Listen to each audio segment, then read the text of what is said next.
देखते हैं कि हम लोगों को कौन कौन से कॉन्सेप्ट डिस्कस करने हैं। फ्यूचर्स प्राइस आप लोगों के साथ हमको डिस्कस करना है कि फ्यूचर्स प्राइस क्या होता है। तो जो फ्यूचर्स कॉन्ट्रैक्ट का जो प्राइस होता है वही फ्यूचर प्राइस होता है। तो ये सब फ्यूचर्स प्राइसेस है। जैसे कि हमने 25 फरवरी 2016 का जो कॉन्ट्रैक्ट लगा रखा है, ये जो लास्ट ट्रेडेड प्राइस जो चल रहा है वो इसका करंट फ्यूचर्स प्राइस चल रहा है 25 फरवरी 2016 वाले कॉन्ट्रैक्ट का। ठीक है जी। तो फ्यूचर्स प्राइस और कुछ नहीं होता है, जो फ्यूचर्स कॉन्ट्रैक्ट का जो करंट मार्केट प्राइस होता है वो ही फ्यूचर्स प्राइस होता है। तो यहाँ पर मैं लिख भी देता हूँ कि फ्यूचर्स प्राइस क्या है। Futures price current market price of the future contract. तो जो फ्यूचर कॉन्ट्रैक्ट का जो अभी मार्केट में जो प्राइस चल रहा है वो प्राइस ही फ्यूचर्स प्राइस है। और उसके बाद में एक और कॉन्सेप्ट है कॉन्ट्रैक्ट साइकिल। कॉन्ट्रैक्ट साइकिल क्या होता है, बहुत इजी टू अंडरस्टैंड, इसको समझना। आप सबको पता है कि जो फ्यूचर्स कॉन्ट्रैक्ट होते हैं वो किसी पर्टिकुलर डेट पर एक्सपायर हो जाते हैं, किसी पर्टिकुलर डेट के ऊपर उनका फाइनल सेटलमेंट होता है। तो वो पीरियड, जिस पीरियड के लिए वो फ्यूचर्स कॉन्ट्रैक्ट ट्रेडेबल रहते हैं, यानी कि उनमें ट्रेडिंग होती है, वो पर्टिकुलर पीरियड जो है वो कॉन्ट्रैक्ट साइकिल कहलाता है। ठीक है जी। जैसे कि कोई जो फ्यूचर कॉन्ट्रैक्ट है जो यहाँ पे स्क्रीन पे लगा हुआ है, उसकी एक्सपायरी डेट क्या दे रखी है, 25 फरवरी 2016। ठीक है जी। और आप अगर इसको क्लिक करिएगा तो आप देखिएगा कि दो कॉन्ट्रैक्ट्स आपको और दिखाई पड़ेंगे, 31 मार्च 2016 एंड 28 अप्रैल 2016। तो इस तरह से ये तीन कॉन्ट्रैक्ट साइकिल्स के डेरिवेटिव्स या फ्यूचर्स कॉन्ट्रैक्ट हमारे लिए अवेलेबल हैं। जो सबसे पहला है 25 फरवरी वाला, ये नियर मंथ कॉन्ट्रैक्ट है जो कि इसी महीने ही एक्सपायर होगा। और उसके बाद है 31 मार्च वाला जो कि नेक्स्ट मंथ कॉन्ट्रैक्ट कहलाता है। और उसके बाद है 28 अप्रैल 2015 जो कि फार मंथ कॉन्ट्रैक्ट कहलाता है। ठीक है जी। तो इस तरह से तीन कॉन्ट्रैक्ट साइकिल्स के फ्यूचर्स कॉन्ट्रैक्ट जो हैं वो मार्केट में हमेशा अवेलेबल होते हैं ट्रेडिंग के लिए। जो नियर मंथ होता है वो एक्सपायर हो जाता है और उसी दिन ही एक फार मंथ का जो फ्यूचर कॉन्ट्रैक्ट होता है वो मार्केट के अंदर इंट्रोड्यूस कर दिया जाता है। जैसे कि 25 फरवरी 2016 है, तो जब 25 फरवरी 2016 आएगी तो ये contract will cease to exist, ये कॉन्ट्रैक्ट एक्सपायर हो जाएगा। तो मार्केट में सिर्फ दो कॉन्ट्रैक्ट बचेंगे, 31 मार्च 2016 एंड 28 अप्रैल 2016। और साथ ही साथ उसी दिन ही एक और कॉन्ट्रैक्ट क्या कर दिया जाएगा, इंट्रोड्यूस कर दिया जाएगा, और वो मई का होगा जो कि मई के लास्ट थर्सडे को एक्सपायर होगा। मई के लास्ट थर्सडे को उसकी सेटलमेंट डेट होगी। ठीक है जी। तो इस तरह से हमने देखा कि कॉन्ट्रैक्ट साइकिल क्या होता है। तीन कॉन्ट्रैक्ट साइकिल्स के फ्यूचर्स कॉन्ट्रैक्ट मार्केट में अवेलेबल रहते हैं। और जो कॉन्ट्रैक्ट साइकिल होता है ये वो पीरियड होता है जिसमें कोई फ्यूचर कॉन्ट्रैक्ट ट्रेड होता है या ट्रेडिंग के लिए एक्सचेंज के ऊपर अवेलेबल होता है। चलिए एक और छोटा सा कॉन्सेप्ट आपके साथ डिस्कस करते हैं, वो है टिक साइज।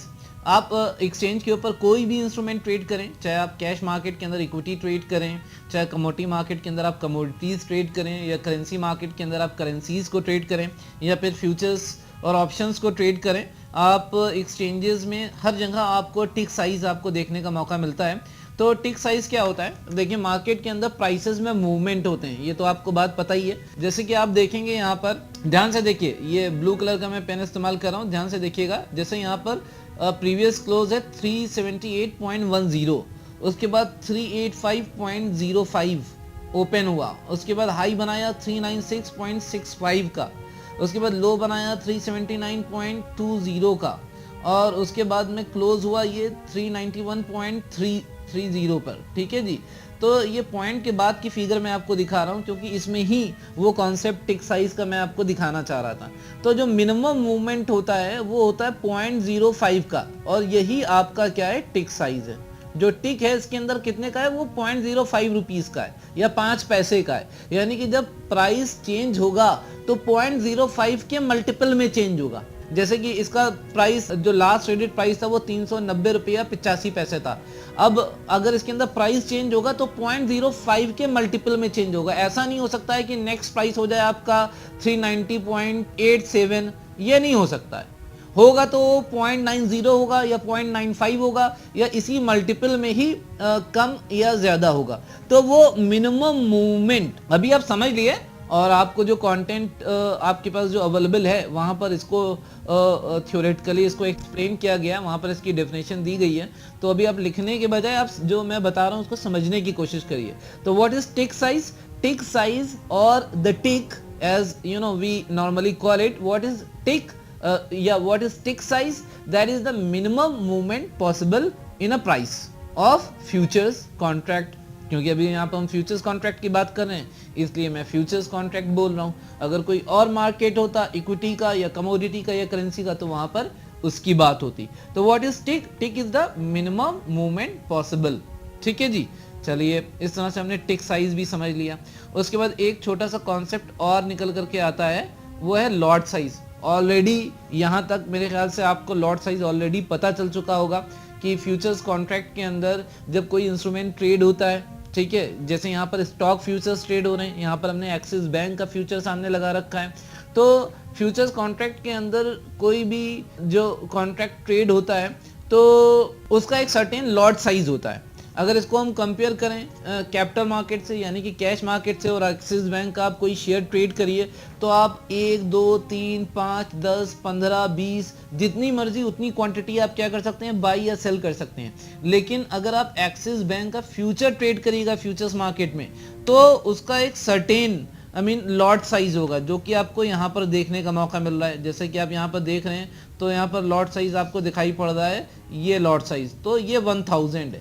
तो आप 1000 करके आप अपनी क्वांटिटी को बढ़ाएंगे, यानी कि अगर आपको अपनी क्वांटिटी 1000 से ऊपर लेकर के जानी है बाई करने के लिए या सेल करने के लिए, तो ऐसा नहीं है कि आप कोई 1500 अपनी क्वांटिटी नहीं कर सकते हैं। तो आपकी जो क्वांटिटी होगी वो लॉट साइज के हिसाब से होगी, 1000 होगी, उसके बाद 2000 हो सकती है या 3000 हो सकती है।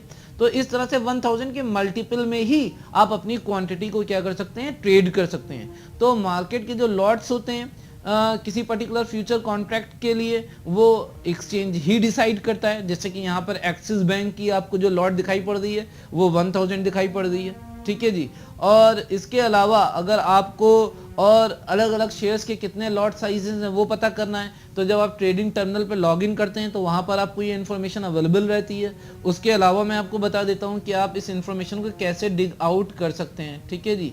तो वो भी मैं आपको दिखा देता हूँ। आप आ जाइए एनएससी की वेबसाइट पर जो कि सामने लगी हुई है, और उसके बाद आप आ जाइए एनएससी की वेबसाइट पर, आप प्रोडक्ट्स में आप आइए और वहाँ पर आप इक्विटी डेरिवेटिव्स को क्लिक करिए और उसके बाद आप अबाउट इक्विटी डेरिवेटिव्स पर आ जाइए और यहाँ पर आप को दिखाई दे रहा होगा कॉन्ट्रैक्ट इन्फॉर्मेशन, और कॉन्ट्रैक्ट इन्फॉर्मेशन में परमिटेड लॉट साइजेस पर जब आप क्लिक करिएगा तो एक फाइल डाउनलोड होगी अभी, ठीक है, एक्सेल की एक फाइल डाउनलोड हो जाएगी जो कि यहाँ पर आपको डाउनलोड होती दिखाई दे रही होगी।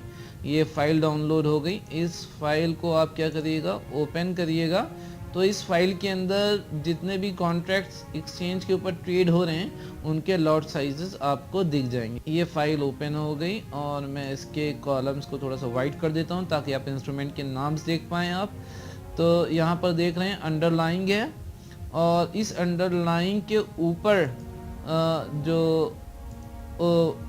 इंस्ट्रूमेंट्स होंगे उनके लॉट साइजेस क्या होंगे वो यहाँ पर दे रखा है। तो आप देखेंगे बहुत सारे कॉन्ट्रैक्ट्स हैं जो यहाँ पर दे रखे हैं, टोटल 178। तो ये रोज़ आ रही हैं और ऊपर का आप इसे अगर 1 हटा देंगे तो तकरीबन 177 कॉन्ट्रैक्ट्स जो हैं वो यहाँ पर आपको देखने का मौका मिल रहा है। और उनसे जुड़े हुए जो फ्यूचर कॉन्ट्रैक्ट्स हैं उनके सिंबल यहाँ पर दिए हुए हैं और ये लॉट साइजेस दिए हुए हैं। जैसे कि एसीसी लिमिटेड की बात करें तो एसीसी लिमिटेड का जो फरवरी 16 का जो फ्यूचर कॉन्ट्रैक्ट है उसका लॉट साइज कितना है, 375। आगे मार्च वाला भी 375 और अप्रैल वाला भी 375 कॉन्ट्रैक्ट का लॉट साइज है, ठीक है जी। तो लॉट साइजेस नॉर्मली चेंज नहीं होते हैं, फ्रीक्वेंटली चेंज नहीं होते हैं, लेकिन over a period of 2-3 years या और भी जैसा भी एक्सचेंज डिसाइड करता है तो लॉट साइजेस के अंदर चेंज होते हैं, क्योंकि प्राइसेस में जब जो अंडरलाइंग स्टॉक्स हैं उनके प्राइसेस में बहुत ज़्यादा 2-3 साल पे 4 साल में जब चेंज हो सकता है तो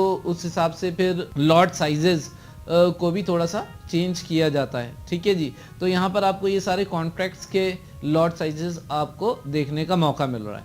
तो लॉट साइज आपको पता चल गया कि लॉट साइज क्या होता है। लॉट साइज वो मिनिमम ट्रेडेबल क्वांटिटी होती है। ठीक है जी, what is the lot size? Lot size is a minimum tradeable quantity in futures market for a particular future contract. हम मूव ऑन करते हैं। चलिए अब एक और कॉन्सेप्ट आपके साथ डिस्कस करते हैं और वो है कॉन्ट्रैक्ट साइज और कॉन्ट्रैक्ट वैल्यू का। जब आप फ्यूचर्स के अंदर ट्रेड करते हैं तो डिफरेंट कॉन्ट्रैक्ट्स होते हैं और आपको पता ही है कि फ्यूचर्स कॉन्ट्रैक्ट जो होते हैं वो लॉट साइज के हिसाब से ट्रेड होते हैं। यानी कि आपको जब फ्यूचर कॉन्ट्रैक्ट के अंदर बाइंग और सेलिंग करनी होती है तभी मैंने आपको लॉट साइज को एक्सप्लेन किया था। तो आप उसके अंदर 1 2 3 5 की क्वांटिटी ना ट्रेड करके बल्कि उसके अंदर जो पर्टिकुलर लॉट साइजेस होते हैं उस हिसाब से ट्रेड करते हैं। तो अगर आपसे पूछा जाए कि किसी पर्टिकुलर फ्यूचर कॉन्ट्रैक्ट का कॉन्ट्रैक्ट साइज क्या है तो आपको कंफ्यूज होने की जरूरत नहीं है। कॉन्ट्रैक्ट साइज के अंदर कितनी क्वांटिटी होती है? बराबर आप ये समझ लीजिए क्वांटिटी ऑफ 1 लॉट, यानी कि एक लॉट उस पर्टिकुलर फ्यूचर कॉन्ट्रैक्ट की एक लॉट की जो क्वांटिटी होती है। क्यू का मतलब है क्वांटिटी। कॉन्ट्रैक्ट साइज में मैंने आपको क्या बोला कि कॉन्ट्रैक्ट साइज क्या होता है? क्वांटिटी ऑफ 1 लॉट, यानी कि एक लॉट की जो क्वांटिटी है वो क्वांटिटी ही एज अ कॉन्ट्रैक्ट साइज जानी जाती है। ठीक है, यानी कि फ्यूचर्स कॉन्ट्रैक्ट्स जो हैं वो लॉट्स के हिसाब से ट्रेड होते हैं और अगर आपसे पूछा जाए कि किसी पर्टिकुलर फ्यूचर कॉन्ट्रैक्ट का कॉन्ट्रैक्ट साइज क्या है तो एक लॉट की जो क्वांटिटी होगी वो एज ए कॉन्ट्रैक्ट साइज जानी जाती है। ठीक है, जैसे कि हम बोले आपसे कि भाई जो एक्सिस बैंक के जो फ्यूचर्स हैं उसका कॉन्ट्रैक्ट साइज क्या है तो आप क्या बता सकते हैं? क्योंकि इसकी लॉट साइज क्या है? 1000, तो 1 लॉट की जो क्वांटिटी है यानी कि 1000 तो वो ही एक्सिस बैंक के फ्यूचर्स का कॉन्ट्रैक्ट साइज है। इसी से जुड़े हुआ जो एक बात है वो है कॉन्ट्रैक्ट वैल्यू का, कि कॉन्ट्रैक्ट वैल्यू क्या होती है। तो कॉन्ट्रैक्ट वैल्यू को भी समझना उतना ही आसान है जितना कि कॉन्ट्रैक्ट साइज को था। तो अगर आपको कॉन्ट्रैक्ट वैल्यू निकालनी है तो कॉन्ट्रैक्ट वैल्यू आप इस तरह से निकालते हैं जैसे कि आपको पता है कॉन्ट्रैक्ट साइज है क्वांटिटी ऑफ 1 लॉट, तो यहाँ पर लॉट में क्वांटिटी कितनी है? 1000। ठीक है जी, आप 1000 को मल्टीप्लाई कर देंगे किससे? जो अभी फ्यूचर प्राइस चल रहा है। जैसे कि लास्ट ट्रेडेड प्राइस क्या है? करंट मार्केट प्राइस हो गया 390.85। ठीक है जी, तो ये जो वैल्यू निकल करके आएगी वो वैल्यू जो है वो कॉन्ट्रैक्ट वैल्यू कहलाएगी। तो what is contract value? When we multiply the current future price of the particular future contract with the contract size we get contract value as the product. ठीक है जी, जब हम कॉन्ट्रैक्ट साइज को current market price of future contract यानी कि current future price से multiply करते हैं तो उसका जो प्रोडक्ट होता है वो प्रोडक्ट कॉन्ट्रैक्ट वैल्यू के तौर पर जाना जाता है। ठीक है जी, तो कॉन्ट्रैक्ट वैल्यू क्या है वो आप कैलकुलेट कर सकते हैं। कॉन्ट्रैक्ट साइज तो जो 1 सिंगल लॉट की जो क्वांटिटी है दैट इज कॉन्ट्रैक्ट साइज। ठीक है, चलिए एक और कॉन्सेप्ट आपके साथ हम डिस्कस करते हैं और वो कॉन्सेप्ट है बेसिस का। एक इंपॉर्टेंट कॉन्सेप्ट है, बहुत ज़्यादा इजी है इसको समझना भी और वैल्यूएबल भी है, आपके लिए इंपॉर्टेंट भी है इसको समझना कि बेसिस क्या होता है। देखिए बेसिस का मतलब होता है जो फ्यूचर्स प्राइस चल रहा है, ठीक है जी, और जो स्पॉट प्राइस चल रहा है उसका जो डिफरेंस होता है वो क्या कहलाता है? वो बेसिस कहलाता है। इसको दिल से आप नोट भी कर सकते हैं कि what is basis? Basis is the difference between futures price and the current spot price. ठीक है जी, यानी अंडरलाइंग असेट का जो स्पॉट मार्केट में प्राइस चल रहा है वो जो करंट फ्यूचर्स प्राइस चल रहा है दोनों का जो डिफरेंस है that is known as basis. जैसे कि यहाँ पर आपके सामने मैंने एक्सिस बैंक का फ्यूचर कॉन्ट्रैक्ट लगा रखा है और उससे जुड़ी हुई सारी इंफॉर्मेशन अवेलेबल है। अब जो मैंने आपको बेसिस का कॉन्सेप्ट क्लियर किया और बेसिस को मैंने डिफाइन किया, तो आप जरा मुझे बताइए कि इस समय जो 25 फरवरी 2016 वाला जो फ्यूचर कॉन्ट्रैक्ट लगा हुआ है तो उस कॉन्ट्रैक्ट का बेसिस अभी कितना है? चलिए मैं आपसे पूछ रहा हूँ, मैंने आपको एक क्वेश्चन दिया है, मैंने आपसे कहा कि ये कॉन्ट्रैक्ट जो मैंने लगा रखा है वो है 25 फरवरी 2016 वाला और इससे जुड़ी हुई सारी इन्फो यहाँ पर दी हुई है। ठीक है ना, सारे प्राइसेस दिए हुए हैं यहाँ पर, लास्ट ट्रेडेड प्राइस यानी कि करंट मार्केट प्राइस भी दिया हुआ है और भी सारी इन्फॉर्मेशन दी हुई है। बताइए कि बेसिस कितना है? फार्मूला आपके सामने दिया हुआ है, फ्यूचर्स प्राइस और स्पॉट प्राइस का जो डिफरेंस है that is known as basis. तो बहुत इजी है, ये है लास्ट ट्रेडेड प्राइस यानी कि करंट मार्केट प्राइस जो कि कितने का चल रहा था? 390.85 का, और जो अंडरलाइंग वैल्यू, ये जो अंडरलाइंग वैल्यू है ये क्या है, ये बेसिकली और कुछ नहीं है, ये क्या है, ये स्पॉट प्राइस, यानी कि जिस प्राइस के ऊपर कैश मार्केट में एक्सिस बैंक का शेयर ट्रेड हो रहा था, ये वो प्राइस है। और ये कितना दिया हुआ है, ये दिया हुआ है 390.35। तो इन दोनों का जो डिफरेंस होगा वो ही बेसिस होगा, ठीक है। तो 390.85 माइनस 390.35, तो जो 50 पैसा तकरीबन बच रहा है, that is actually the basis, ठीक है। बिल्कुल आप लोगों के समझ में आ गया कि बेसिस क्या है। अब बेसिस के जुड़ी हुई कुछ और बातें हम आपको बता दें कि अगर फ्यूचर्स प्राइस जो है, मैं इधर लिख देता हूँ साइड में, हम लोग क्या डिस्कस कर रहे हैं, हम लोग बेसिस को पढ़ रहे हैं, ठीक है। तो सबसे पहला पॉइंट क्या है, if futures price is greater than spot price, ठीक है। तो ऐसी स्थिति में क्या बोलते हैं हम बोलते हैं कि जो बेसिस है वो क्या है, बेसिस इज पॉजिटिव। जैसे कि आप यहाँ पे देखेंगे फ्यूचर्स प्राइस कितना चल रहा है 390.85 और स्पॉट प्राइस कितना चल रहा है 390.35। तो इस केस में जो फ्यूचर्स प्राइस है वो स्पॉट प्राइस से क्या है, ज्यादा है। तो इस केस में जो बेसिस है वो क्या है, पॉजिटिव है। दूसरी चीज इसी का उल्टा है कि if futures price is less than spot price, तो उस केस में क्या होता है, उस केस में बोला जाता है बेसिस इज नेगेटिव। तो यहां पर अभी जो मैंने उदाहरण लिया हुआ है, जो एग्जाम्पल लिया हुआ है एक्सिस बैंक का 25 फरवरी 2016 की एक्सपायरी वाले कॉन्ट्रैक्ट से जुड़ी हुई जो इन्फॉर्मेशन मैंने यहाँ पे लगा रखी है, तो यहाँ पर जो बेसिस है वो पॉजिटिव है। तो यहाँ पर इस एग्जाम्पल में बेसिस निगेटिव नहीं है, ठीक है जी। और बेसिस से जुड़ी हुई कुछ इंपॉर्टेंट बातें ये हैं कि जैसे कि आपको यहाँ पर क्या है, यहाँ पर आपको एक्सपायरी और यहाँ पर डिफरेंट कॉन्ट्रैक्ट्स देखने को मिल रहे हैं। जैसे कि यहाँ पर आपको 25 फरवरी वाला कॉन्ट्रैक्ट है, 31 मार्च वाला कॉन्ट्रैक्ट भी आप लगा सकते हैं, 28 अप्रैल 2016 वाला कॉन्ट्रैक्ट भी लगा सकते हैं। तो जब आप ये कॉन्ट्रैक्ट लगाएंगे और यहाँ पे गेट डेटा करेंगे तो उन कॉन्ट्रैक्ट से जुड़ी हुई इंफॉर्मेशन यहाँ पर आ जाएगी। तो आप देखेंगे कि बेसिस जो है वो अलग अलग कॉन्ट्रैक्ट्स के अलग अलग होते हैं। जाहिर सी बात है, जो 31 मार्च वाला जो कॉन्ट्रैक्ट होगा उसका जो बेसिस होगा वो 25 फरवरी वाले कॉन्ट्रैक्ट से क्या होगा, डिफरेंट होगा।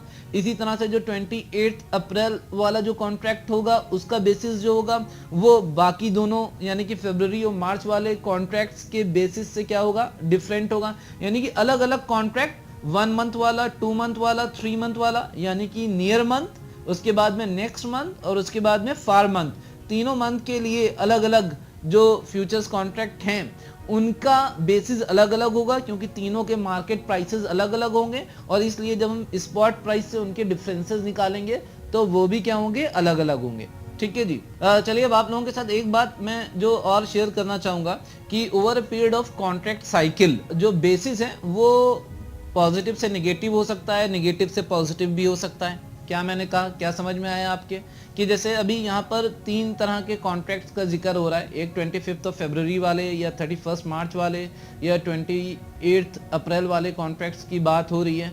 तो जो कॉन्ट्रैक्ट का साइकिल है यानी कि 25 फरवरी वाला कॉन्ट्रैक्ट 25 फरवरी को एक्सपायर कर जाएगा और तब तक जो बेसिस है वो कोई ज़रूरी नहीं है कि हमेशा क्या रहे, वो पॉजिटिव रहे। वो over a period of contract cycle कभी पॉजिटिव हो सकता है, कभी निगेटिव हो सकता है। जैसे कि यहाँ पर 25 फरवरी वाले बेसिस को अभी हमने कैलकुलेट किया था तो यहाँ पर बेसिस क्या दिखाई पड़ रहा था, पॉजिटिव दिखाई पड़ रहा था, क्योंकि यहाँ पर जो फ्यूचर्स प्राइस था वो जो स्पॉट प्राइस था उससे क्या था, ज्यादा था। लेकिन कोई जरूरी नहीं है कि 25 फरवरी तक यही स्थिति बनी रहे, क्योंकि मार्केट में सिनेरियो जो है वो लगातार चेंज हो रहा है। फ्यूचर्स प्राइस भी लगातार चेंज हो रहे हैं, यानी कि current market price of futures contract भी चेंज हो रहे हैं और current market price of underlying asset in the spot market वो भी लगातार क्या हो रहा है, चेंज हो रहा है। तो दोनों प्राइसेस क्या हो रहे हैं, लगातार चेंज हो रहे हैं, जिसकी वजह से जो बेसिस है वो लगातार क्या हो सकता है, उसके अंदर परिवर्तन हो सकता है, चेंज आ सकता है, कभी वो पॉजिटिव हो सकता है, कभी वो क्या हो सकता है, वो नेगेटिव हो सकता है, ठीक है जी। और एक बात और आखिर में जो मैं बेसिस के लिए आपको बताना चाहूंगा कि जैसे अभी यहाँ पर अगेन आ जाते हैं कि यहाँ पर हम देख रहे हैं बेसिस तकरीबन 50 पैसे है कि 390.85 फ्यूचर्स प्राइस चल रहा है और जो अंडरलाइंग वैल्यू है यानी कि अंडरलाइंग असेट का जो स्पॉट प्राइस है वो 390.35 चल रहा है, जैसे कि आपको स्क्रीन पे दिखाई भी पड़ रहा है। तो यहाँ पर अभी बेसिस 50 पैसे कैलकुलेट होकर के आ रहा है। जैसे जैसे हम मैच्योरिटी यानी कि एक्सपायरी डेट की तरफ आगे बढ़ेंगे, जैसे जैसे हम फाइनल सेटलमेंट डेट की तरफ आगे बढ़ेंगे, यानी कि जैसे जैसे हम 25 फरवरी की तरफ आगे बढ़ेंगे या और किसी कॉन्ट्रैक्ट में जो फाइनल सेटलमेंट डेट है उसकी तरफ आगे बढ़ेंगे, जो बेसिस है वो धीमे धीमे क्या होता जाएगा, वो स्पॉट प्राइस के साथ कन्वर्ज होता चलता चला जाएगा। और जिस दिन फाइनल सेटलमेंट डे या एक्सपायरी डे आएगी उस दिन वो बेसिस क्या हो जाएगा, जीरो हो जाएगा। क्या समझ में आया आपके? मैं ऑलरेडी आप लोगों को बता चुका हूं जिस समय मैं आपको फ्यूचर्स कॉन्ट्रैक्ट का कॉन्सेप्ट क्लियर कर रहा था मोशन ग्राफिक्स और एनिमेशन के माध्यम से। वहां पे मैंने आपके साथ ये जिक्र किया था कि जो फ्यूचर्स प्राइसेस होते हैं और जो स्पॉट प्राइसेस होते हैं वो क्या होते हैं, धीमे धीमे कन्वर्ज होते चलते चले जाते हैं और फाइनल सेटलमेंट वाले दिन यानी कि एक्सपायरी वाले दिन जो फ्यूचर प्राइस होता है वो स्पॉट प्राइस के बराबर हो जाता है, क्योंकि एक्सपायरी वाले दिन फ्यूचर्स कॉन्ट्रैक्ट का जो प्राइस होगा और जो स्पॉट प्राइस होगा वो दोनों सेम हो जाएंगे, क्योंकि दोनों में टाइम ड्यूरेशन खत्म हो जाएगा। तो उस दिन इसलिए क्योंकि दोनों प्राइसेस सेम होंगे और बेसिस दोनों प्राइसेस का डिफरेंस ही होता है, तो एक्सपायरी वाले दिन यानी कि फाइनल सेटलमेंट वाले दिन जो बेसिस है वो क्या हो जाएगा, जीरो हो जाएगा। तो ये कुछ पॉइंट्स है जो मैंने बेसिस के बारे में आपको बताए और आपको ये पॉइंट्स पता होना चाहिए। अगर आपसे इसके बारे में कोई क्वेश्चन पूछा जाता है तो आप उसका इजीली क्या कर सकते हैं, आंसर दे सकते हैं। ठीक है जी। तो इस तरह से मैंने बेसिस के बारे में आपके साथ कुछ फैक्ट्स आपके साथ डिस्कस किए and I move on to the next concept.